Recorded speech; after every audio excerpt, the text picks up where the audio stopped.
bienvenue sur votre chaîne Radio Doif. Pour mieux profiter au maximum de nos services, veuillez vous abonner et n'oubliez pas d'appuyer sur la petite cloche pour activer les notifications. Un petit clic suffit pour nous encourager. Si c'est déjà fait, merci de votre confiance et bon visionnage.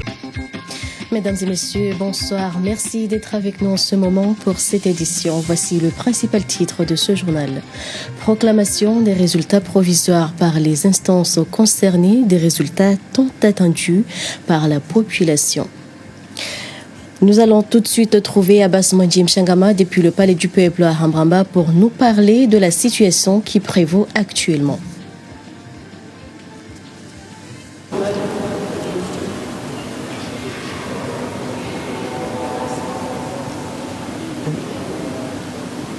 Merci RTC, et comme vous le voyez, on est au Palais du Peuple et que nous venons de suivre dans un peu de temps les activités relatives à la proclamation des résultats provisoires des élections présidentielles ici au Palais du Peuple par la Commission nationale électorale et indépendante.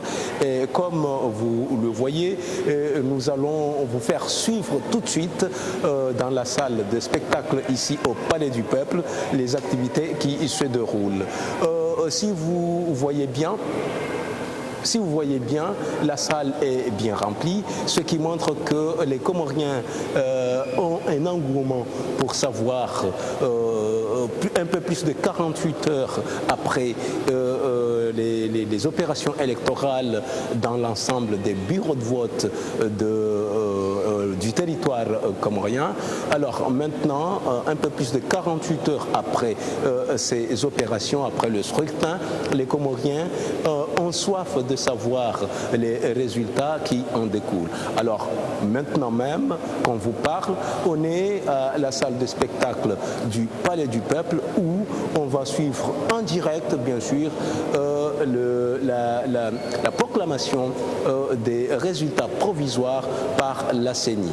Et comme vous le constatez, la tribune est à moitié remplie et nous attendons bien sûr les membres de la Commission nationale électorale, quelques membres du gouvernement, des personnalités, hautes personnalités, des particuliers, quelques candidats qui ont bien sûr droit à venir vivre bien sûr cette proclamation en direct du Palais du Peuple. Vous pouvez constater vous-même que cette fois-ci, pour des raisons de sécurité, tout le monde n'a pas accès à cette salle parce que, bien sûr, comme vous le savez, tout le monde va suivre ça en direct de l'ORTC. Alors là, le nombre de personnes est limité, bien sûr, pour éviter quelques passages, pour éviter quelques anomalies qui pourraient se produire si jamais il y a une foule qui se trouve. Alors, en attendant à ce que le président de la CENI et quelques membres de cette commission soient sur place, à la tribune installée pour la circonstance, bien sûr, on va continuer à faire des petits commentaires et montrer comment est l'ambiance. Bien sûr, ici, la calamité règne. Vous voyez derrière moi, là, vous ne voyez personne parce que ici, l'accès est limité, bien sûr. Et comme vous venez de le voir, là, on attend à ce que le président se mette en place, le président de la CENI se mette en place dans la tribune officielle pour que la proclamation de ces résultats soit effective. Comme vous voyez certains ministres, par exemple le ministre de l'Intérieur chargé des élections, par exemple le directeur de cabinet chargé de la défense. Et là, sans plus tarder, vous allez voir dans quelques secondes là, le président de la CENI arriver dans la salle. Et alors c'est à ce temps-là que vous allez voir, que vous allez suivre l'événement en direct de l'ERTC depuis ici au Palais du Peuple. Et je crois que là où je suis, je vois déjà le président de la CENI et sa délégation qui se dirigent vers la salle réservée à la circonstance. Et ça veut dire que dans quelques secondes, là, vous allez suivre cet événement en direct. Nous vous rappelons que à 17h, il était aux environs de 17h15 où vous avez suivi la proclamation des résultats relatifs à l'élection des chefs des exécutifs des îles et notamment le chef de l'exécutif de l'île de Ngazija. Et maintenant, il est à peu près 20h passé de quelques minutes. Vous allez suivre, bien sûr, la proclamation des résultats relatifs à l'élection du chef de l'État ou du président de la République. Et là, je crois que je disais que la délégation qui a conduit, la délégation qui amène le président de la CENI vers la salle est en train de faire quelques remarques, quelques petits trucs avant de se présenter dans la salle. Et là, je trouve que maintenant, on va passer à la salle et suivez en direct la cérémonie.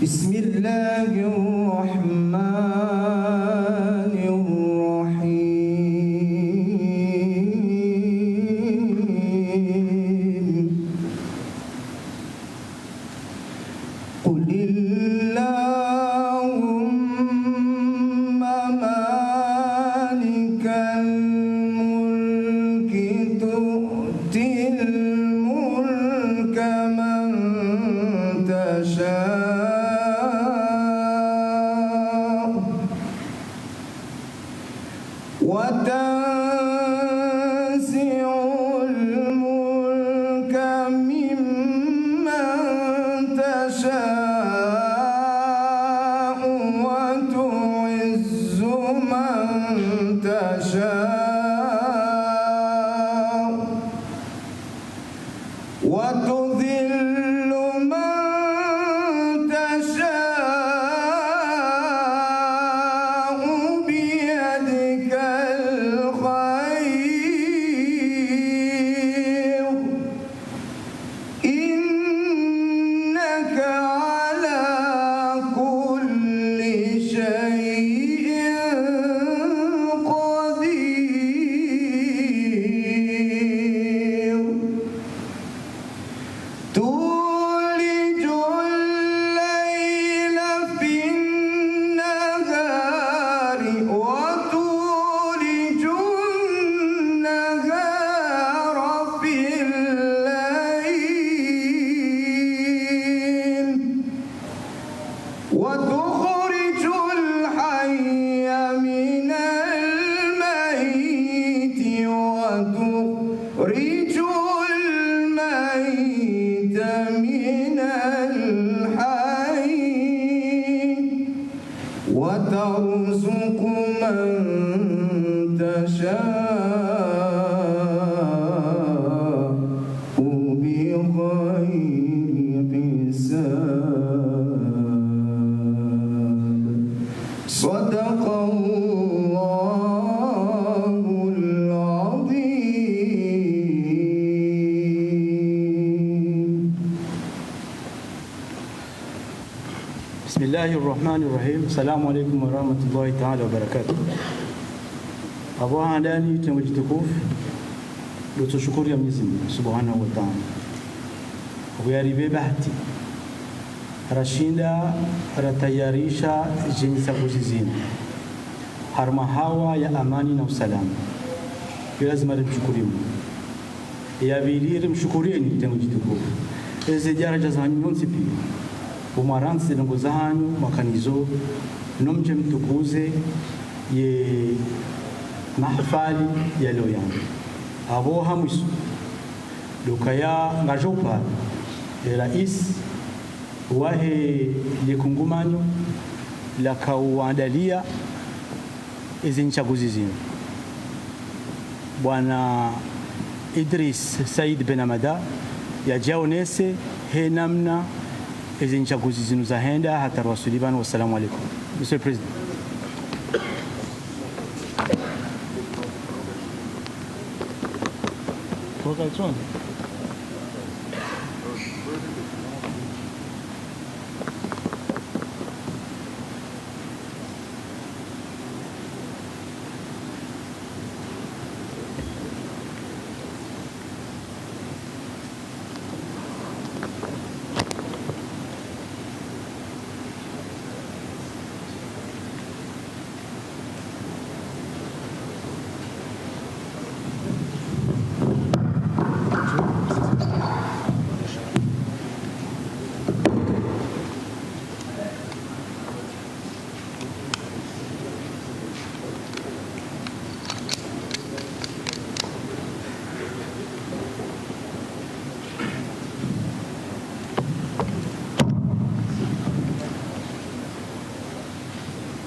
Tengo jitukufu wajeni wababo waume na washefu, assalamu alaikum.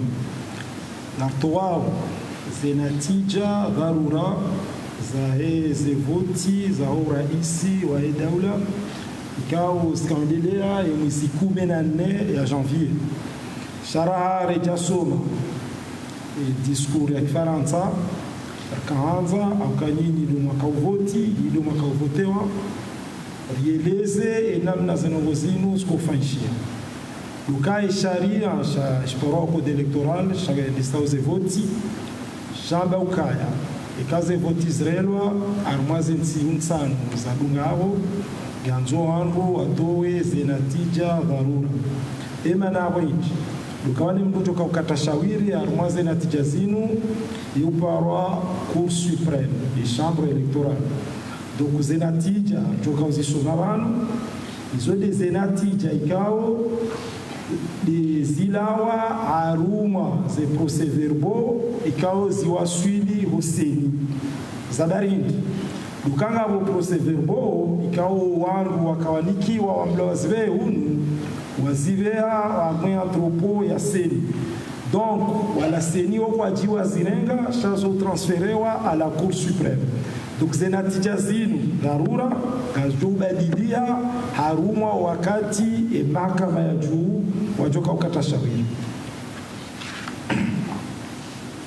Chers concitoyennes et concitoyens, chers candidats, représentants des candidats à l'élection du président de l'Union des Comores, Excellences, Mesdames et Messieurs du corps diplomatique, Son Excellence, Monsieur l'ancien président du Burundi, chef de la mission des observateurs de l'Union africaine, distingués membres des différentes missions d'observation des élections, chers invités en vos rangs, grades et qualités, Mesdames et Messieurs des médias, c'est un instant très solennel, un moment consacrant l'aboutissement d'une étape importante de ce processus ô combien crucial et décisif pour la vitalité de la démocratie en Union des Comores. Celui de la proclamation des résultats provisoires du premier tour de l'élection du président de l'Union des Comores. La Commission électorale nationale indépendante, CENI, dont j'ai l'honneur de présider, félicite le peuple comorien pour la démonstration de la maturité politique, leur sens de la responsabilité sociale, leur conduite exemplaire pendant la journée électorale et la manifestation de leur attachement au vivre ensemble dans un climat de paix et de sérénité. C'est un défi énorme que d'organiser des élections crédibles, transparentes et conformes aux normes en vigueur. Un enjeu éminemment important et déterminant relevé par la CENI en si peu de temps. Il faut dire qu'à la nomination des membres de la CENI le 14 mai 2023, tellement le contexte politique était polarisé, très peu de personnes pariaient sur la possibilité de l'organisation d'un tel processus. La proclamation des résultats provisoires aujourd'hui témoigne du dévouement des membres de la CENI, des commissions électorales insulaires indépendantes, des commissions électorales communales indépendantes, qu'ils soient toutes et tous remerciés. La réussite du processus électoral est due aussi grâce à l'accompagnement indéfectible et permanent des partenaires techniques et financiers des Comores. Leur contribution, entre autres, dans l'éducation civique, la sensibilisation, les formations aux différents acteurs mobilisés, l'appui multiforme aux 285 observateurs nationaux sur le terrain a été d'une importance capitale. Je les remercie infiniment. L'accréditation de 120 observateurs venus de 5 pays et 8 organisations internationales et régionales prouve l'implication de la communauté internationale dans ces élections. Permettez de leur rendre tous hommage en les citant. Il s'agit des États-Unis d'Amérique, de la République d'Afrique du Sud, de la France, du Royaume-Uni de Tanzanie, de la Fédération suisse pour les pays. Concernant les organisations internationales ou régionales, vient en tête l'Union africaine, l'Organisation internationale de la francophonie, la Ligue des États arabes, l'Organisation de la coopération islamique, la Force en attente de la région Afrique orientale, l'Union européenne, le Conseil mondial pour la tolérance et la paix et le secrétariat de la Commission africaine des droits de l'homme et des peuples. Les remerciements s'adressent également à l'État comorien qui a assuré le financement des élections. La Chine, ce pays ami, a apporté une aide matérielle considérable, sans oublier le rôle de tous les acteurs nationaux, qu'ils soient institutionnels, associatifs, politiques ou des citoyens dans la mobilisation en faveur des élections. En moins d'1 an, la CENI a procédé à la révision exceptionnelle de la liste électorale avec un résultat jamais atteint auparavant. L'augmentation exceptionnelle de plus de 31 991 nouveaux électeurs et le rajout du coût de nouveaux bureaux de vote, limitation à 500 électeurs par bureau de vote oblige.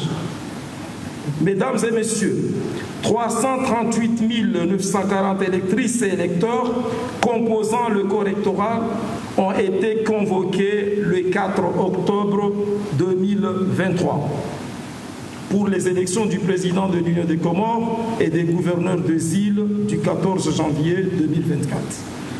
Conformément à l'article 64 du Code électoral, la CENI proclame les résultats provisoires des élections et les transmet à la Cour suprême dans un délai maximum de 5 jours après le scrutin. Ces résultats provisoires sont l'expression du suffrage universel, issu des urnes, étant la saisie fidèle et vérifiée des données mentionnées dans les procès-verbaux des bureaux de vote transmis à la CENI.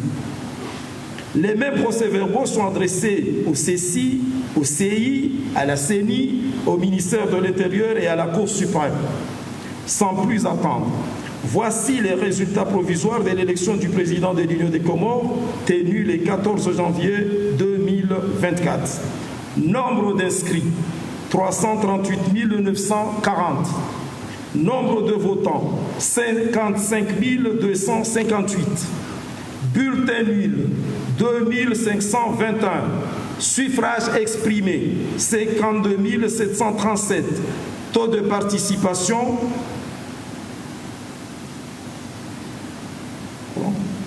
16,30%.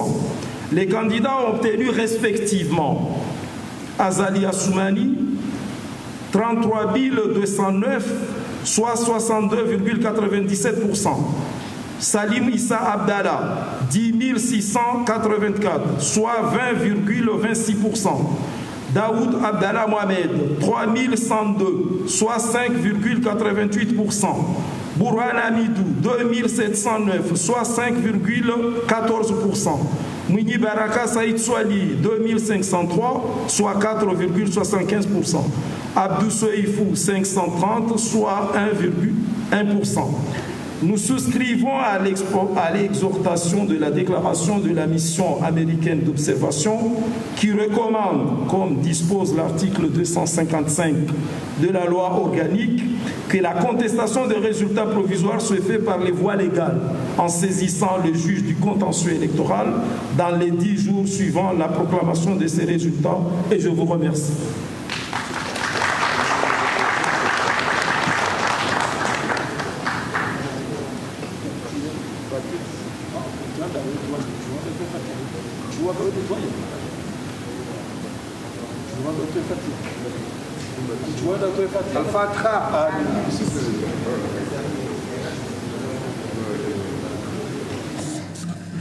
Et c'était la cérémonie de la proclamation des résultats provisoires de l'élection du président de l'Union des Comores par la CENI, un moment tant attendu par la population. C'est le candidat à sa propre succession, Azali Assoumani, qui est donc le vainqueur. Il a obtenu 62,97% des voix, suivi du docteur Salim avec 20,26% des voix.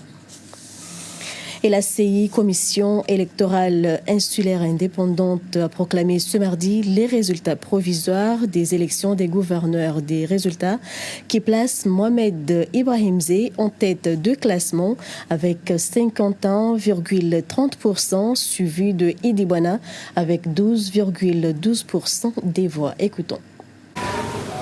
Chers électeurs, du dépouillement à la compilation des résultats, en passant par le décompte et la saisie des données,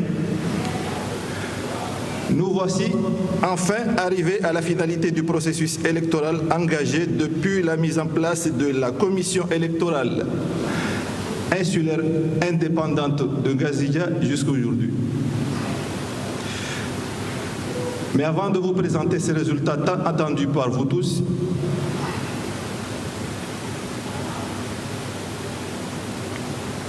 permettez-nous d'adresser quelques remerciements. Je voudrais tout d'abord adresser mes remerciements les plus sincères à toutes les structures concernées par les élections, notamment la structure mère qui est la CENI, avec à sa tête le président Idrissi, avec une mention spéciale au ministère en charge des élections pour leur tutorat et leur soutien. Je remercie également les candidats et tous les 180 000 électeurs inscrits sur le fichier électoral de la Grande Comore pour leur civisme. Je ne manquerai pas d'adresser un vif hommage à toutes les parties prenantes, la presse, la force de l'ordre, la CNTDE et à tous ceux qui, de près ou de loin, ont contribué pour le bon déroulement des élections de ce dimanche 14 janvier 2024. Ceci dit, je m'en vais vous présenter les résultats provisoires aux élections du 14 janvier 2024 dernier. Le nombre d'inscrits, comme je le dis, est de 181 100 électeurs au niveau de Gazija. Le nombre de votants était de 125 975 électeurs. Le taux de participation est de 69,56%, qui mérite d'être remercié parce que c'est un très bon taux. Les bulletins nuls c'est 12 369. Les suffrages exprimés, c'est 113 667. Le candidat Moussa Ibrahim a obtenu 11 024 voix, soit 9,70%. Le candidat Sagaf Midouar a obtenu 8 408 voix, correspondant à 7,40%. Le candidat Idi Bana a obtenu 13 778 voix, soit 12,12%. Le candidat Sandi Abdou a obtenu 2 810 voix, soit 2,47%. Le candidat Mohamed Ali Dia a obtenu 5 157 voix, soit 4,54%. Le candidat Mohamed Ben Ali a obtenu 8 983 voix, soit 7,90%. Le candidat Mzé Mohamed Ibrahim a obtenu 58 316 voix, soit 51,30%. Et enfin, le candidat Mohamed Saïd Abdallah a obtenu 5 191 voix, soit 4,57%. Le total sur 100%. Donc, au vu des résultats obtenus par le candidat Mzé Mohamed Ibrahim, je proclame élu provisoirement à 51,30% au premier tour le candidat Mzé Mohamed Ibrahim, en attendant la décision définitive du juge électoral qui est la Cour suprême. Je vous remercie. Direction maintenant sur l'île de Mouéli où les résultats provisoires issus des élections des gouverneurs ont été proclamés ce lundi par les membres de la commission électorale insulaire indépendante.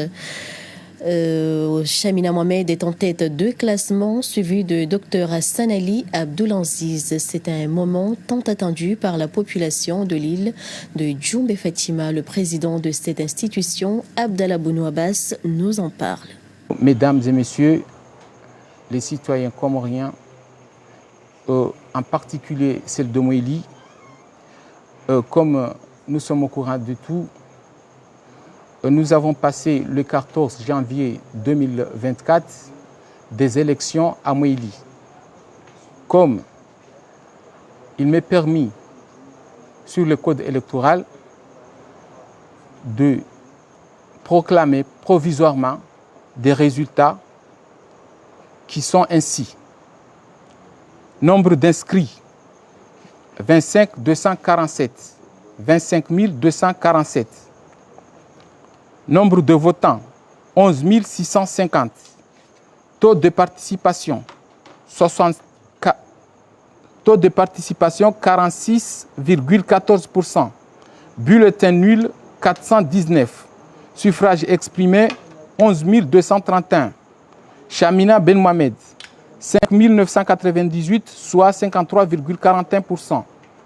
Hassan Ali Abdoulaziz, 1824, soit 16,24%. Mohamed Abdoum Swali, 506, soit 4,51%. Mirwadi Ali Abdallah, 356, soit 3,17%. Saïd Hamid Sofawi, 227, soit 2,02%. Mohamed El Madani Hamid, 240, soit 2,14%. Achafiou Abdillah Touabibou, 201, soit 1,79%. Abdou Nassuir, 349, soit 3,11%. Abdallah Said Sarouna, 723, soit 6,44%. Mohamed Said Fazouil, 807, soit 7,19%, qui fait 100%. Je vous remercie. Retour au Palais du Peuple à Rambrama où Abbas Manji Mchangama s'est entretenu avec un membre de la CI, Commission électorale insulaire indépendante, pour nous donner un aperçu après la proclamation des résultats provisoires pour les candidats du gouvernorat de l'île. Oufidine Saïd, vous êtes le porte-parole de la CI, Commission électorale indépendante insulaire indépendante. Et que vous venez de proclamer les résultats provisoires des élections des gouverneurs de Ngazija. Quel commentaire faites-vous par rapport à cette proclamation? Les commentaires sont simples. C'était l'expression des grands Comoriens. On est tenu, comme la loi l'indique, on est tenu au bout de 3 jours au maximum, proclamer des résultats provisoires, comme vous l'avez tout à l'heure dit là. Et bien c'est ce qui s'est prévenu. On a eu à pencher sur des travaux difficiles certes, mais comme on a l'habitude déjà de faire ces travaux-là, depuis le dimanche on est là, on est passé, on a commencé d'abord par le dépouillement, on est arrivé sur le décompte des voix et la compilation, et voilà, c'était l'expression des grands Comoriens. C'est ce qu'on a eu à faire cet après-midi. On a proclamé les résultats provisoires, comme vous l'avez dit, des gouverneurs de l'île de Ngazija. Et les résultats provisoires sont proclamés ce mardi, suscitant des réactions des uns des autres qui attendaient cette nouvelle avec impatience. C'est le cas des militants de l'AMP, alliance de la mouvance présidentielle, qui se sont réjouis de la victoire de leur candidat. Nous sommes satisfaits de la proclamation qui a été faite aujourd'hui. Notre candidat, Ibrahim Mohamed Nzé, a été proclamé vainqueur de ces élections dès le premier tour, avec un peu plus de 51% des voix. Donc nous sommes très contents. Ces résultats reflètent amplement ce que nous nous attendions et nous étions confiants de toute façon. Ce qui reste à faire maintenant, c'est il y a pas mal de choses à faire. Il y a d'abord l'attente des résultats définitifs. Il y a aussi la préparation de la passation de pouvoir. Et puis ensuite, il y a cette prise de fonction qui doit être préparée. Et nous espérons que le mandat du gouverneur Ibrahim Mohamed Nzé se passera très bien et répondra aux attentes des citoyens. Je leur dirai d'être sereins, d'accepter les résultats qui ont été proclamés et d'accompagner ces dirigeants qui seront proclamés via les résultats d'aujourd'hui vers la gestion et la gouvernance de ce pays pendant les 5 prochaines années. La commission électorale insulaire indépendante CI de Moélie et celle de Nzouani ont procédé lundi à la proclamation des résultats provisoires des élections des gouverneurs des îles. À Moélie, c'est Chamina Mohamed qui a remporté la victoire avec 53,14% des voix, suivi du docteur Hassan Ali Abdoulaziz qui a recueilli 16,24%. Sur l'île de Nzouani, c'est le docteur Zaïdou Youssouf qui est en première position avec 51,78% des voix devant Isiaka Hassan qui a 14,64%. En fonction de ces résultats provisoires, une équipe de l'ORDC s'est mobilisée ce mardi pour recueillir les impressions des citoyens par rapport au déroulement et aux résultats obtenus. Nous vous proposons de les suivre. Ils ont la responsabilité, bien entendu, de la population, du bon déroulement des élections. S'ils croient que ce qu'ils ont fait, ce qu'ils devraient être, et qu'est-ce qu'ils ont fait leur travail en faisant des élections libres et inclusives, je les remercie. J'aimerais que nous ayons une paix totale au niveau de la nation. Je remercie nos responsables de la CI d'Anjouan et de Moélie. Des résultats qui ont déjà publiés et ces résultats sont vrais et je fais confiance à ces responsables et je ne doute pas de ces résultats car nous avons vu, nous tous on a déjà vu par rapport aux campagnes présidentielles, donc nous avons constaté que les meetings de la mouvance présidentielle et ce sont des meetings bien organisés, des meetings qui se sont bien déroulés. On a vu la foule, là les images nous parlent et là on ne peut pas douter de ces résultats. Oui, j'ai un message fort à donner à la population, surtout la jeunesse comorienne. Donc moi en tant que citoyen comorien, donc, j'appelle au calme. J'appelle à la population d'être conscient et professionnel. Et la mission de la Commission électorale de l'Union africaine, la Force de défense de l'Afrique de l'Est ISF et l'Organisation internationale de la francophonie OIF ont tenu ce mardi à Moroni une conférence de presse. Le représentant du système des Nations Unies, l'ambassadeur de l'Afrique du Sud auprès de l'Union des Comores, le représentant de la République de Burundi avait pris part à cette rencontre avec la presse relative à sa mission d'observation pour ce double scrutin. Il a été déclaré que le scrutin s'est déroulé dans une atmosphère calme, paisible sur l'ensemble du territoire national. Le membre du Conseil des sages de l'Union africaine s'explique en ces termes. Les scrutins se sont déroulés dans une atmosphère calme et paisible dans l'ensemble. L'identité des électrices et électeurs était systématiquement vérifiée au regard de la liste du bureau et la présentation de la carte d'électeur ou de la carte nationale d'identité requise. Néanmoins, quelques manquements ont émaillé la conduite des opérations de vote. La disponibilité tardive des matériels de vote a été rattrapée à la clôture proportionnellement et conformément à la loi électorale. Aucune activité, ni de matériel de propagande électorale n'ont été constatées à proximité ou dans les centres de vote visités, bien que des affiches électorales subsistaient par l'endroit dans les localités couvertes.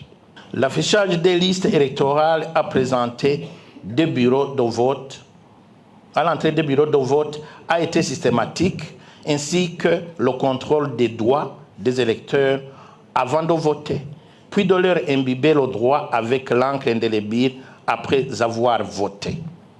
Une assistance a été apportée aux personnes la sollicitant avec quelqu'un de leur choix ou un membre du bureau de vote, voire un observateur citoyen ou encore un mandataire de candidats ou partis. Concernant la représentation des partis et candidats dans les bureaux de vote, les candidats, partis ou coalitions en lice étaient bien représentés dans la plupart du temps. Concernant l'observation nationale et internationale des scrutins, la mission a constaté le jour du vote divers observateurs nationaux et internationaux. Ils ont pu remplir leur mandat sans entrave. Concernant la sécurité, la sécurisation effective des sites et des opérations de vote a été assurée par les forces de sécurité et de défense nationale tout au long du jour de vote de manière professionnelle et généralement discrète. Elles ont parfois assisté à aider à mieux orienter certains votants pour retrouver leur bureau de vote. Concernant la clôture et le dépouillement, les procédures de clôture et de dépouillement ont été conduites conformément aux prescriptions légales dans les bureaux témoins visités par la mission. Le personnel électoral a compensé le retard accusé à l'ouverture des opérations de vote. Une copie du procès-verbal a été remise aux mandataires des candidats et les résultats ont été affichés dans 93% des bureaux témoins observés. En conclusion, la mission conjointe de l'Union africaine et des forces en attente de la région d'Afrique orientale présente ses sincères compliments au peuple comorien pour avoir fait preuve d'une réelle maturité politique en votant dans la paix, sans incident majeur tout au long du processus électoral.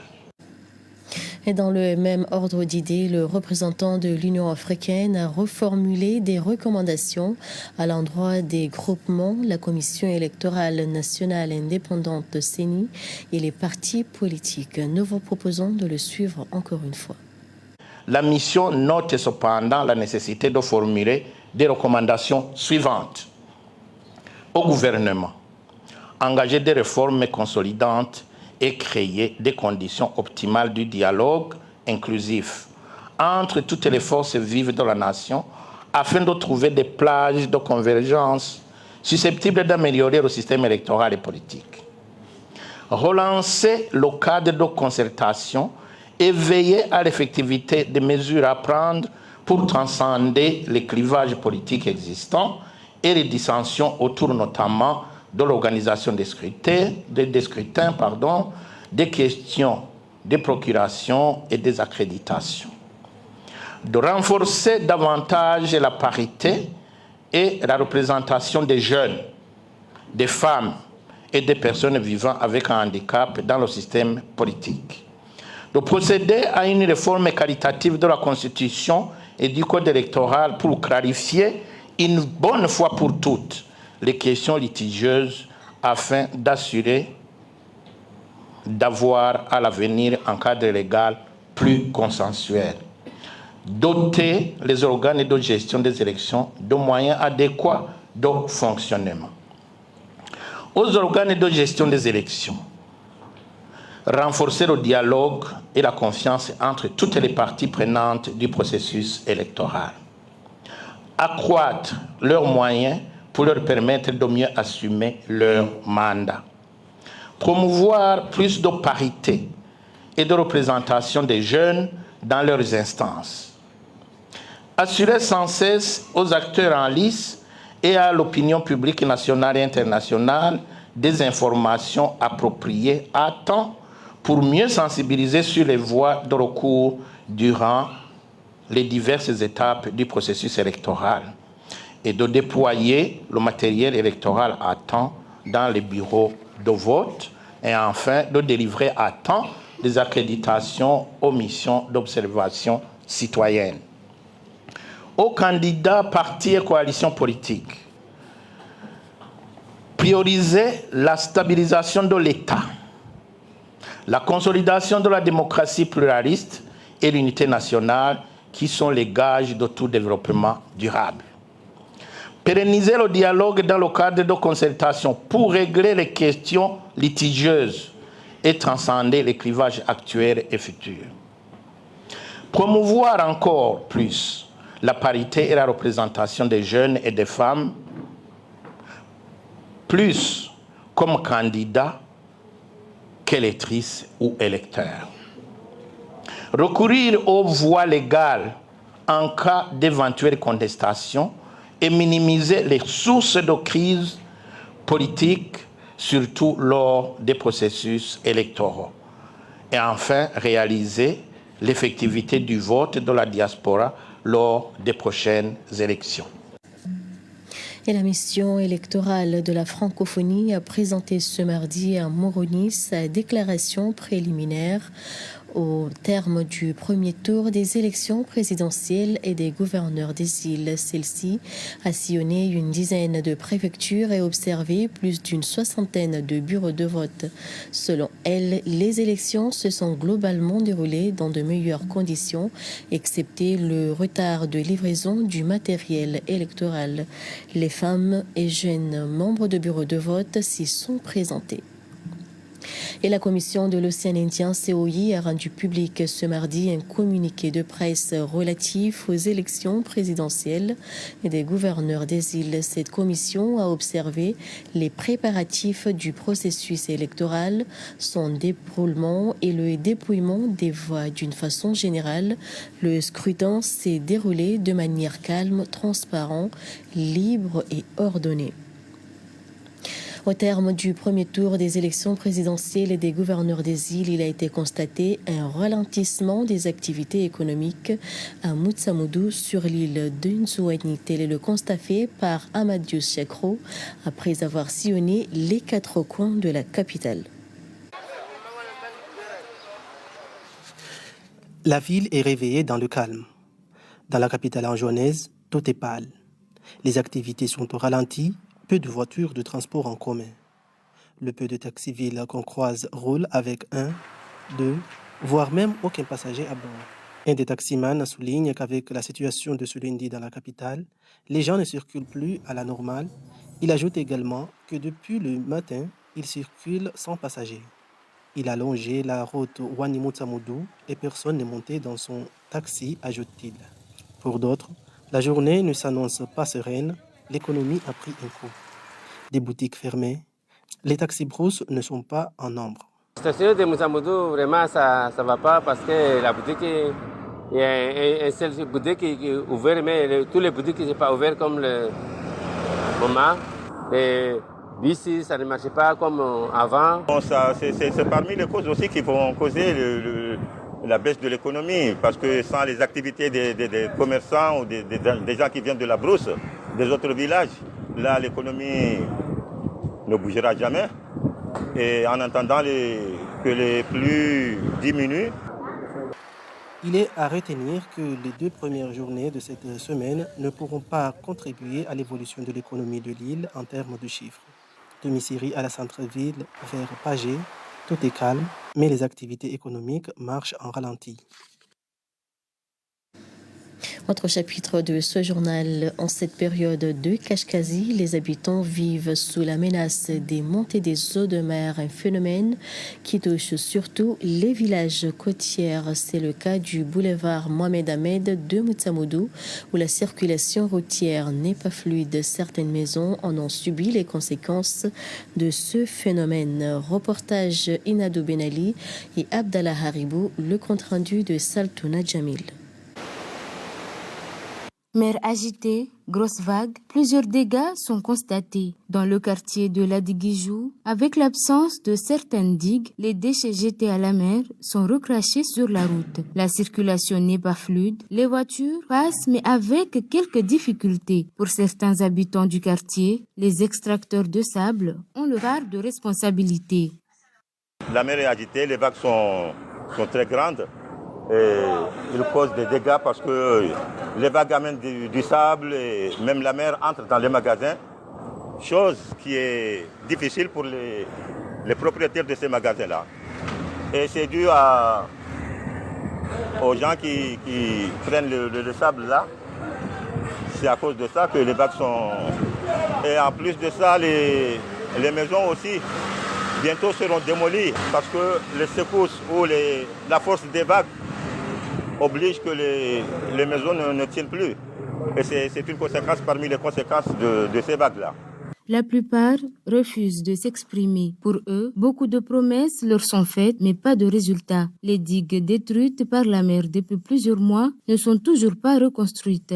À Mtangani-Pagé, la situation reste la même. Déchets et cailloux sont ramenés vers la rive. En période pluvieuse, les habitants des environs, munis de pelles, se débarrassent de ce qui est ramené par la mer et qui encombre leur domicile. Une femme de la localité, du nom de Maman Faisal, nous a affirmé qu'elle vit cette situation chaque année. Impossible de fermer l'œil en cette période de Kashkazi. Par ailleurs, elle demande aux autorités concernées de lui venir en aide. Notons que plusieurs maisons à proximité de la mer risquent l'effondrement. Ici aussi, une partie n'a pas de digue. L'ancien journaliste de la chaîne Swahili à l'Office de radio-télévision des Comores, également ancien animateur de l'émission Bangazo Bandahabari, Salim Youssouf nous a quittés ce mardi. Il est décédé à l'hôpital El Marouf à la suite d'une maladie. Pour rappel, le regretté a travaillé à l'Office de radio et télévision des Comores pendant de nombreuses années. Ses funérailles ont eu lieu cet après-midi à Séléa, dans la région de Bambao, sa ville natale, devant une foule immense. Le RTC présente ses condoléances les plus attristées à sa famille. Paix à son âme. Le rappel du principal titre avant de boucler cette édition. Proclamation des résultats provisoires ce mardi par les instances concernées, des résultats tant attendus par la population. Et c'est la fin de cette édition. Merci à toutes et à tous de nous avoir suivis. Très belle soirée à vous tous et à demain. Merci de nous avoir suivis. Et pour mieux profiter au maximum de nos services, veuillez vous abonner et n'oubliez pas d'appuyer sur la petite cloche pour activer les notifications. Un petit clic suffit pour nous encourager. Si c'est déjà fait, merci de votre confiance et à la prochaine vidéo.